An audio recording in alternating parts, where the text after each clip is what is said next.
जो कुशल संचालन कर रहे हैं उन्होंने कहा कि मार्गदर्शन, तो वास्तव में ये शब्द बहुत बड़ा है और मुझसे ज़्यादा ज्ञानी बड़ी आयु के वो सब बैठे हैं, उनका मार्गदर्शन करने की क्षमता मेरे अंदर नहीं है। लेकिन फिर भी संगठन की एक रीति है, परंपरा है, उसको निर्वहन करते हुए जो विषय मुझे दिया गया है उस विषय को आप तक पहुंचाने का प्रयास करता हूं। अपने मंच पर बैठे आज के कार्यक्रम के अध्यक्ष माननीय नरेंद्र जी, ग्राम समिति के ग्राम संयोजक श्रीमान दयानंद जी, मुझ जैसे अनेकों कार्यकर्ताओं को गढ़ने वाले जिनका जीवन संगमय है, ऐसे अपने विभाग संपर्क प्रमुख आदरणीय मूलचंद जी भाई साहब, खंड संयोजक रोहित जी, अपने नेहटोर के नगर कारवा विनीश जी, सह जिला संयोजक हिमांशु जी, जिला संयोजक रवि जी, आदरणीय प्रधानाचार्य जी आर्य जी दुहर, जिन्होंने इतना अच्छा हमको इतने समय तक बांध कर रखा और गीत के माध्यम से देश धर्म संस्कृति वो हम तक पहुंचाई। अन्य स्वयंसेवक बंधुओं, इस ग्राम के मेरे बुजुर्ग, युवा साथियों, प्यारे बच्चों और छोटी छोटी बच्चियां, एक वृत्तांत ध्यान में आता है, धर्मो रक्षति रक्षतः। जो धर्म की रक्षा करता है, धर्म भी उनकी रक्षा करता है। उदाहरण देकर अपने विषय को प्रारंभ करते हैं। महाभारत काल का उदाहरण है कि वास्तव में जब धर्म को आवश्यकता थी, ऐसे महापुरुषों की, जिनके महापुरुषों के नाम से, जिनके वृत्तांत से, जिनके व्यवहार से बहुत सारी चीज चलती है, जैसे भीष्म पितामह, प्रतिज्ञा चलती है उनके नाम से। यदि कोई प्रतिज्ञा याद करते हैं तो भीष्म पितामह का नाम आता है। गुरु द्रोणाचार्य, ऐसा व्यक्तित्व जिसकी कल्पना नहीं कर सकते कि कितने ज्ञानी धनुष विद्या में वो थे। तो ऐसे लोग जब धर्म को ऐसे लोगों की आवश्यकता थी तो वो शांत बैठे थे। और वो घटना कौन सी थी? जब द्रौपदी का चीरहरण हो रहा था, उस समय कर्ण भी उस यानी कि दानवीर, जब दान का विषय आता है तो कर्ण का नाम आता है। वो कर्ण भी उस समय वहां बैठे हुए थे, सभा में थे। ये जितने लोग हैं तो इनके जीवन का अंत कैसा हुआ? इनको धर्म से नहीं मारा गया। जब कर्ण अपने रथ का पहिया ठीक कर रहे थे, निहत्ते थे, तब उन पर अर्जुन ने तीर चलाया और उनकी हत्या हुई। गुरु द्रोणाचार्य तो युधिष्ठिर जी ने कहा कि अश्वत्थामा मारा गया। अब अश्वत्थामा उनका बेटा था, लेकिन एक हाथी भी था। अगली बात जब वो बोलते तभी भगवान श्री कृष्ण ने शंख बजा दिया। वो उनके कानों तक वो बात नहीं पहुंची और उन्होंने पुत्र के वियोग में अपने शस्त्र छोड़ दिए। तब अर्जुन ने उनका हत्या की, वध किया। और तीसरा नाम जो बताया, जिनके नाम से प्रतिज्ञा जानी जाती है, भीष्म पितामह, तो शिखंडी को सामने खड़ा किया गया। उन्होंने तय कर रखा था कि मैं जो शिखंडी जैसे व्यक्तित्व वाले लोग हैं उन पर धनुष नहीं चलाऊंगा। उन्होंने अपना धनुष तीर कमान नीचे रख दी। तब उनको तीरों की सैया पर लिटाया गया। एक उदाहरण है जो महाभारत और रामायण दोनों से मिलता जुलता है, वो भी आपको बताता हूं कि वास्तव में जब क्रोध आना चाहिए, वो क्रोध तब नहीं आता तो उसका परिणाम कैसा होता है। वास्तव में भीष्म पितामह जी को क्रोध आना चाहिए था जब द्रौपदी का चीरहरण हो रहा था, क्रोध नहीं आया तो तीरों की सैया पर उनको सोना पड़ा, सहन करना पड़ा और एक निश्चित समय पर उन्होंने अपने प्राणों का त्याग किया। दूसरा नाम महाभारत रामायण काल में आता है जटायु का। उनको क्रोध आया जब सीता माता का हरण हो रहा था और रावण से उनका युद्ध हुआ, तो उसकी परिणति क्या हुई? भगवान राम की गोद में उनका प्राण निकले। तो ये है समय पर क्रोध आने का भी, और ये उसका अर्थ है। ये मैंने क्यों बताया? वास्तव में ये जो धर्मो रक्षति रक्षता, हम धर्म की रक्षा करेंगे तो धर्म हमारी रक्षा करेगा। ये हमारे इतिहास ने भी हमको सिखाया है। भारत, अभी गीतों में बता रहे थे आर्य जी कि इस भारत का उद्धार करने के लिए ऋषि जी ने बहुत बड़े प्रयास किए। उनमें से एक बड़ा प्रयास था कि जो हमारे धर्म को छोड़कर चले गए उनको वापस लाकर उनकी शुद्धि कर उन्होंने जो गलती की उसका प्राश्चाताप कर वो पुनः हमारे घर आ सकते हैं। यानी कि सुबह का भूला यदि शाम को घर आता है तो हम उसको स्वीकार करने की स्थिति में आए। वास्तव में ये इतना बड़ा काम ये ऋषि जी कर गए। अपना पूरा जीवन उन्होंने हमारे धर्म, संस्कृति और समाज के लिए लगा दिया। अभी जल्दी में एक बीमारी वो अभी चल भी रही है, बहुत सारे देश उसकी अभी भी चपेट में है। उसने हमारी ग्राम व्यवस्था, हमारी जो पुरानी व्यवस्था है उसको याद हमको दिलाया। मैं एक कथावाचक हैं कुमार विश्वास, आजकल बहुत अच्छी अच्छी कथा आप सुन रहे हैं, आप उनको YouTube पर डालेंगे तो ध्यान में भी आएगा। उन्होंने एक छोटी सी घटना सुनाई। उन्होंने कहा बहुत सारे देश ऐट कर टैट थे कि हमारे पास परमाणु शक्ति है, हमारे पास ऐसे आइटम बम है, हमारे पास ऐसी तोप है, हमारे पास ऐसी सैन्य शक्ति है कि कोई भी हमारे ऊपर कोई भी जरा सा कुछ कर नहीं सकता। लेकिन अदृश्य शत्रु जब उस देश के अंदर गया तो सारी अर्थव्यवस्था भंग कर दी। तो वो अदृश्य शत्रु किसको बोला? कोरोना को बोला। पूरे देश की रास्ते बंद हो गए, आवाजाही बंद हो गई, लोग घरों के अंदर थे। अनेकों कार्यकर्ताओं ने अपने देश के अंदर भी संघ के कार्यकर्ता काम करते थे, राशन बांटना और काम करना, अन्य काम करना, ये सब काम किए। रात को जब फोन बजता था तो यही लगता था, उठाते हुए डर भी लगता था कि अंदर कि अब क्या सूचना मिलने वाली है। तो वास्तव में वो अदृश्य शत्रु ने सबको बांध कर रख दिया। आप पूरे विश्व का यदि चित्रण देखेंगे तो अनेकों देश धराशायी हो गए। उसी का परिणाम है हमारे पास वाला देश पाकिस्तान आज अपनी सारी अर्थव्यवस्था तोड़कर समाप्त कर आटे के लिए भी मोहताज हो रहा है। वो रोटी नहीं मिल रही उनको क्योंकि आटा खत्म हो गया। आज स्थिति ये है कि हर प्रकार से की हाहाकार वहां मची पड़ी है। वास्तव में हम और हमारा देश यदि बचा है तो वो हमारी ग्राम की शक्ति से बचा है। हमारा जो खेती का पैटर्न है, हमारा जो देश का किसान है और हमारा जो कृषि प्रधान देश है, इस कारण हम अपने देश को, अपने समाज को बचाकर निकल गए। आज हमारे देश के अंदर खाद्य सामग्रियों की ये भी स्थिति है कि हम और भी कई देशों का और हम उनका निर्वहन कर सकते हैं। हम हर प्रकार से सक्षम हैं। उस सक्षमता के पीछे अगर कोई खड़ा है तो वो खड़ी है हमारी ग्राम शक्ति। वास्तव में गांव कैसा होना चाहिए, परिवार कैसा होना चाहिए, तो गांव ने सिखाया है कि होना क्या चाहिए। कुछ चीजें हैं जो हमसे छूटती जा रही हैं, वास्तव में वो भी हमारे साथ होती तो हम और अच्छी स्थिति में होते। पहले गांव के अंदर चलती थी चौपाल। तो मैं बोलता हूं कि जो गांव की चौपाल थी वो गांव का सीसीटीवी कैमरा था। वो बुजुर्ग बैठते थे, 5-7 खाट पड़ी है, हुक्का चल रहा है, गांव के बुजुर्ग बैठे हुए हैं और चर्चा होती थी। तो क्या चर्चा होती थी? तो वहां समाज के सुधार के लिए चर्चा होती थी, वहां हमारी कृषि कैसी ठीक हो सकती है इसके लिए चर्चा होती थी, ग्राम के उत्सव कैसे हो इसके लिए चर्चा होती थी, और गांव में यदि कोई झगड़ा है तो उस झगड़े को समाप्त कैसे किया जा सकता है उसके लिए चर्चा होती थी।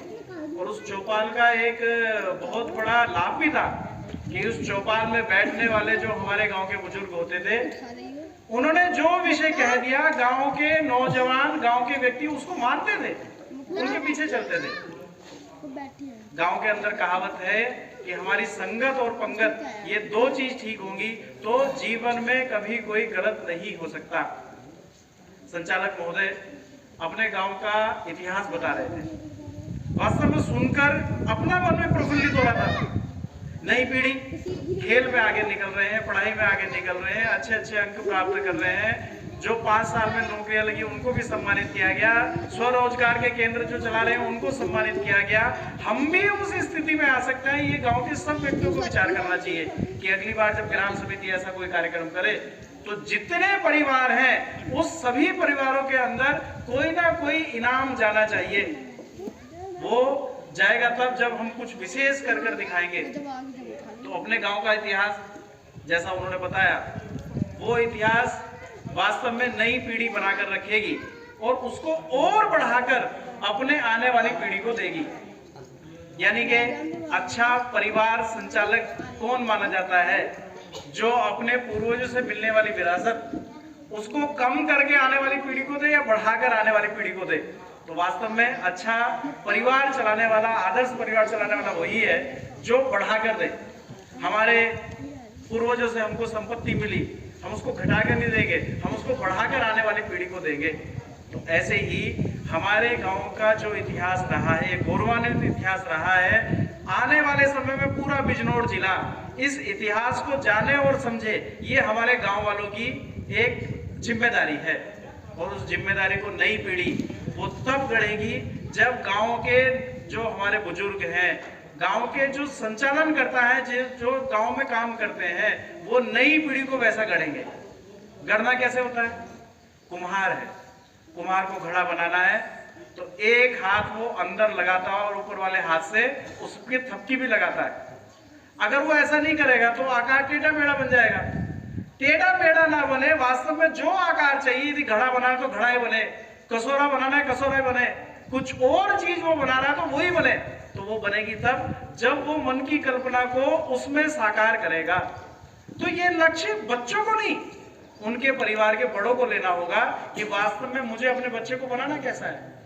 हमारे इतिहास ने बताया कि जीजाबाई ने ही तय किया था कि छत्रपति शिवाजी को छत्रपति शिवाजी बनाना है। तभी वो छत्रपति शिवाजी बना क्योंकि जीजाबाई ने बचपन से उसको वैसी कहानी सुनानी शुरू करी, देशभक्ति की भावना बचपन से उसके अंदर डाली, तभी छत्रपति शिवाजी बन पाए। नहीं तो वो भी सामान्य कोई व्यक्ति होते। और ऐसे समय में जब पूरा देश कहीं ना कहीं एक बड़ी अंधकार के अंदर खोया हुआ था, तब छत्रपति शिवाजी ने हिंदू साम्राज्य दिवस की स्थापना की। तो वास्तव में वो यदि ये कर पाए तो उसके पीछे जो श्रेय जाता है वो उनकी माता जीजाबाई को जाता है। ऐसे ही हमारे गांव की जो नई पीढ़ी है ये आगे चलकर कुछ अच्छा कर पाए तो ये जिम्मेदारी जितनी उनकी है उतनी ही यहाँ जो बुजुर्ग हैं, जो परिवार को चलाने वाले हैं, उनकी भी है कि उनको संस्कार अच्छे दें। ये कब होगा? समाज के अंदर जब हम जाते हैं तो 2-3 चीजें हैं जो आपके साथ में साझा करना चाहता हूं। हमारे घर के अंदर एक छोटा बालक होता है, बालक गोद में है। घर के अंदर कोई नया सदस्य आया, कोई मेहमान आए, तो हम बालक को गोद में लेकर कहते हैं कि देखो बेटा, ये सामने से जो आए अंकल हैं, ताऊ जी हैं, चाचा जी हैं, इनको नमस्ते कर। उस छोटे बालक के मन में आएगी तो नमस्ते करेगा, नहीं तो आप 50 बार कह लो, वो नमस्ते करने वाला नहीं है। ये उदाहरण आपको मिला होगा, देखा होगा। उसके मन में आएगी तो एक बार कहने से नमस्ते कर देगा। कोई भी माँ बाप ऐसे हैं कि जो बालक को गोद में लेकर कहते हैं देखो बेटा चाचा जी है, इनको गाली दे? कोई भी है क्या माँ बाप ऐसे? मुझे तो आज तक मिले नहीं। कोई होंगे तो आप मुझे मेरे बाद जब विषय समाप्त हो जाएगा उसके बाद बताना जी हमारे गांव में एक माँ बाप है जो अपने बालक से कहते हैं कि ताऊ जी आए ना, गाली दे जरा। कोई माँ बाप नहीं आज, लेकिन आज तक कोई बालक भी ऐसा नहीं मिला जिसको गाली ना आती हो। किसी गुरु ने गाली नहीं सिखाई, किसी माँ बाप ने गाली नहीं सिखाई, फिर बालक को गाली कहां से आ रही? तो ये मानव वृत्ति है कि बुराई वो जल्दी आकर्षित करती है, लेकिन अच्छाई ये आकर्षित नहीं करती, जबरदस्ती उसके मन में ठूसनी पड़ती है, लेकिन जब उसके मन में वो आ जाती है तब वो स्थायी रहती है। तो ऐसे ही हमको भी अपनी नई पीढ़ी के मन में देश के लिए करना, समाज के लिए करना, गांव के लिए करना, ये करना पड़ेगा। और 2 उदाहरण देकर अपनी बात समाप्ति की ओर लेकर जाता हूं। 2013 उसमें एक कार्यक्रम हुआ, सरहद तुझे प्रणाम। मेरे ख्याल से हिमांशु जी भी उसमें गए थे क्या? सरहद तुझे प्रणाम। हमारे देश की समुद्री सीमा छोड़कर पूरे देश की सीमा 16,000 किलोमीटर की है। तो पूरे देश से 16,000 नौजवानों का चयन हुआ। मेरा भी सौभाग्य हुआ कि मेरा भी उसमें जाने का अवसर मिला। हमको बाघा बॉर्डर मिला। तो बाघा बॉर्डर पर जब हम गए तो एक परिवार के अंदर गए, तो उस परिवार में सरपंच बोलते हैं, जैसे हमारे यहाँ प्रधान है तो वहां सरपंच है। हमारा काम था कि जितनी भी छावनी पड़ेगी वहां सेना के जो सैनिक है उनसे बात करनी, जितने बॉर्डर पर गांव मिलेंगे उन गांव के अंदर सर्वे करना, और वो सर्वे रिपोर्ट जो कार्यक्रम कराने वाली संस्था थी फिन्स, उसको वो सौंपना। तो वो रिपोर्ट सौंपी भी। तो सरपंच जी जब एक परिवार में लेकर गए तो देखा कि एक महिला ट्रैक सूट पहनकर स्कूटी पर चलने के लिए घर से बाहर तैयार है। 2 लड़के नौजवान वो साथ में बाहर खड़े हैं और वार्म अप कर रहे हैं अपने शरीर को। हमने कहा जी हम मिलने आए हैं। तो महिला का जवाब था, आप लेट हो गए, 2 घंटे बाद आना। हमें भी अजीब लगा कि हम तो इतनी दूर से चल के आए हैं, अब ये कह रहे 2 घंटे बाद आना। 5 मिनट हमारी बात सुनती जाती, लेकिन फिर भी हम 2 घंटे बाद गए। तो जाकर देखते हैं तो उनके घर के अंदर 3 फोटो लगे हुए हैं और तीनों पर हार चढ़े हुए हैं। एक फोटो था उनके पति का जो सेना में थे, तीनों पर सेना की वर्दी है, तीनों पर हार। एक फोटो था उनके ससुर का और एक फोटो था उनके भाई का। यानी कि उनके भाई, उनके ससुर और उनके पति तीनों सेना में थे और सेना में शहीद हुए। उन्होंने कहा जी मैं आपसे क्षमा मांगती हूं कि जब आप आए तब मैं आपको समय नहीं दे पाई, क्योंकि मेरे जीवन का उद्देश्य है कि जैसे इनके पिताजी, इनके बाबा जी और इनके मामा जी ने देश की सेवा करी, ये दोनों बेटे भी देश की सेवा करें और फिजिकल कम रह जाए इसके कारण वापस ना आ जाए। तो मैं दौड़ नहीं सकती इनके साथ, तो मैं स्कूटी से इनके साथ टाइमर लगाकर मैं चलती हूं और ये दौड़ते हैं। वास्तव में ये देखकर हमारे रोंगटे भी खड़े हो गए कि जिस महिला का पति शहीद हुआ हो, जिस महिला का ससुर शहीद हुआ हो, जिस महिला का भाई शहीद हुआ हो, वो महिला केवल 2 बेटे हैं और दोनों को भी फौज में भेजने के लिए उनके साथ मेहनत कर रही है। ये मेरा देश ये सिखाता है कि हम अपनी नई पीढ़ी को कैसे सिखा सकते हैं और देश के लिए सोचे। और एक अंतिम उदाहरण देकर मैं अपनी बात समाप्त करूंगा। हमारे अंदर विशेषता होगी। हम गांव के अंदर जितनी भी जाति बिरादरी रहती है, सबकी अपनी अपनी कोई ना कोई विशेषता होगी। हम बड़े किसान हैं, हम छोटे किसान हैं, हम मजदूर हैं, हम अपना काम करते हैं, हम नौकरी करते हैं, हम मजदूरी करते हैं, अलग अलग जो करते हैं, सबकी अपनी अपनी विशेषताएं हैं। लेकिन गांव का भला, हमारे समाज का भला, हमारे देश का भला, हमारे राष्ट्र का भला तब होगा जब हम सामूहिक रूप से मिलकर इस देश के लिए कुछ करेंगे। उदाहरण देकर अपनी बात पूरी करता हूं कि एक बार 5 उंगलियों में लड़ाई हो गई। हाथ के अंदर 5 उंगली है, 5 में लड़ाई हो गई। 5 ने कहा कि हमारी अपनी विशेषता है, मैं बड़ी, मैं बड़ी, मैं बड़ी, मैं बड़ी। तो ये 5 तो आपस में निर्णय नहीं कर सकते थे कि बड़ी कौन सी है। तो 5 ने तय किया कि छठी के पास चलो। छठी के पास पहुंची। उन्होंने कहा बताओ हम में से बड़ा कौन। उन्होंने कहा बड़ा तो मैं तब बताऊंगा जब मेरे को विशेषता पता चलेगी आपकी। तो आपकी विशेषता क्या क्या है? अंगूठे ने कहा कि आज बैंक भी आधार से लिंक कर रहे हैं, तो सारी चीजें मेरे हाथ में है, मेरे ऊपर है। अंगूठा लगाएंगे मशीन पर, पूरा डाटा खुलता चला जाएगा। और इतना भी छोड़ो, कोरे कागज पर स्याही पर लगाकर उसको लगा दो और जो लिखोगे वो कोर्ट भी काटने वाला नहीं है, कोर्ट भी उसको मानेगा। बात तो सही है। उसके बराबर वाली उंगली पे गए कि भाई तू बता तेरी क्या विशेषता है। उसने कहा मैं हूं मार्गदर्शक। जब कोई व्यक्ति रास्ता भूल जाता है, मान लो यहां गांव में आना महुआ में, और हमने नेटवर्क से पूछा कि दर्शक हूं, तो जो मार्गदर्शक होता है वो बड़ा होता है। उसने कहा जी मेरी जगह अगर अंगूठा दिखा दिया ना इधर से चले जाओ लड़ाई हो जाएगी। मगर बात तो ठीक है भाई। फिर आया उससे बराबर वाली उंगली का नंबर, उसने कहा देखो प्रत्यक्ष को प्रमाण की आवश्यकता नहीं है, इन सब में सबसे बड़ी मैं ही हूँ। उसने कहा हाँ भाई ये बात भी ठीक है, सबसे बड़ी तुम ही हो। फिर आया उसके बराबर वाली उंगली का नंबर, उसने कहा कि आप भी अपना दम भर रहे हो कि मैं बड़ी हूँ, तो जरा आप बताओ आप कैसे बड़ी हो। उसने कहा जब आप कोई अनुष्ठान करते हो तो भगवान को रोली का छींटा देने का नंबर आता है, तो कैसे देते हो, इसी उंगली से देते। उसने कहा तो भगवान के जो सबसे ज्यादा निकट है वही सबसे बड़ा हुआ। बात तो तुम्हारी भी ठीक है भाई। अब छठी उंगली ने कहा कि देखने में सबसे छोटी लगती हो, सबसे पतली हो, तुम बताओ तुम कैसे बड़ी। तो उसने पूरी ऐठ में कहा कि ये तो सब फालतू बात कर रहे हैं, सबसे बड़ी तो मैं ही हूं। उन्होंने बताओ कैसे सबसे बड़ी। उसने कहा विपत्ति काल में जो सबको अपने पीछे रखे वास्तव में बड़ा वही है जो सारी विपत्ति को झेले। तो कैसे झेलती हो तुम विपत्ति। उसने कहा जरूरत आई आघात करने की, मुक्का बनाकर मारने की, तो ये सब मेरे पीछे होती है, सबसे आगे मैं होती हूँ, इसलिए बड़ी तो मैं ही हूं। बात तो ठीक है। अब छठी जो उंगली थी वो चक्कर में आ गई कि बड़ा किसको बताना। ये जो पांचों उंगलियां, पांचों की विशेषता है, जैसे बड़े किसान की विशेषता, छोटे किसान की विशेषता, मजदूर की विशेषता, स्वावलंबी जो अपना काम कर रहा है उसकी विशेषता, कोई और काम कर रहा है उसकी विशेषता, अपनी जाति बिरादरियों की विशेषता, गांव-गांव की विशेषता, सबकी अपनी विशेषता है। तो हम बड़ा किसको बताएं। तो छठी उंगली ने कहा कि अब एक काम करना है कि कल सुबह तक मिलना नहीं, पांचों को अलग अलग रहना है, और मैं कल सुबह बताऊंगा कि बड़ा कौन। शाम होते होते प्यास लगी, अब एक उंगली से तो पानी नहीं पिया जा सकता, पानी पीने के लिए गिलास उठाना और पूरे सबको मिलना पड़ेगा। भूख सी लगी, अब एक उंगली से चावल नहीं खाए जा सकते, एक उंगली से टुकड़ा नहीं तोड़ा जा सकता।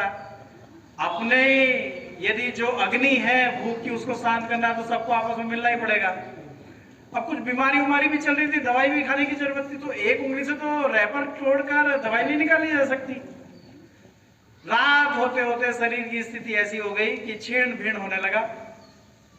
ये जो उंगलियां थी, जो ऐंठ का टैंट थी, ये भी थोड़ी थोड़ी मुरझाने सी लगी।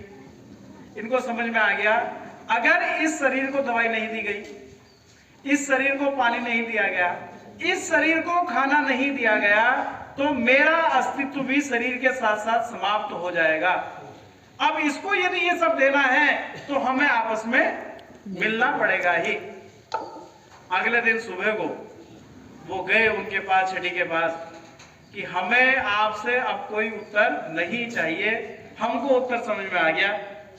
हमारी अपनी विशेषता हो सकती है, लेकिन वास्तव में हमको जो ऊर्जा मिल रही है वो इस शरीर से मिल रही है, और ये शरीर जो चलेगा वो हम सब के इकट्ठा होने से ही चलेगा। वैसे ही मेरा गांव, मेरा देश, मेरा समाज, मेरा धर्म, ये तभी महान बन सकता है, हम अपने समाज को तभी बड़ा कर सकते हैं, हम अपने देश को तभी बड़ा कर सकते हैं जब हम अपनी ऊंच नीच सब भुलाकर, अपने व्यापार, अपने काम भुलाकर, अपने बड़े अपने छोटे का भेद भुलाकर सब लोग साथ मिलकर इस देश, समाज, राष्ट्र के बारे में सोचेंगे। हम बड़े किसान हैं, उन्नत किसान हैं, तो हमारा जो छोटा किसान है वो उन्नत किसान कैसे बन सकता है, हम उसके लिए उसको टिप दे। हमारे जो पढ़ने में विद्यार्थी थोड़े गांव के कमजोर हैं और अच्छे पढ़ने के विद्यार्थी हैं, उनकी जिम्मेदारी है कि शाम को वो कभी उनको लेकर साथ बैठे, 1 घंटा उनको पढ़ाएं। हम साथ चलेंगे, साथ बढ़ेंगे, और इतना ही नहीं, हम अपने गांव के साथ साथ, हमारा गांव एक ऐसा गांव होगा कि जब देश को आवश्यकता पड़ेगी तो बिजनौर जिले के अंदर सबसे पहला खड़ा होने वाला गांव ये महुआ गांव होगा। इस कल्पना से हमारा गांव खड़ा होना चाहिए, इस सोच के साथ हम आगे बढ़ने चाहिए।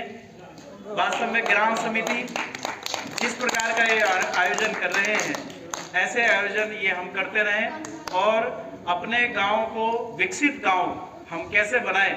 तो हमारा जो समग्र ग्राम विकास है वो समय समय पर जो योजनाएं देता है उस योजनाओं को हम लाभ लेते हुए उस योजनाओं का अपने गांव में क्रियान्वयन करते हुए हम आगे बढ़ेंगे। ऐसी शुभकामनाएं देकर मैं अपना विषय समाप्त करता हूँ।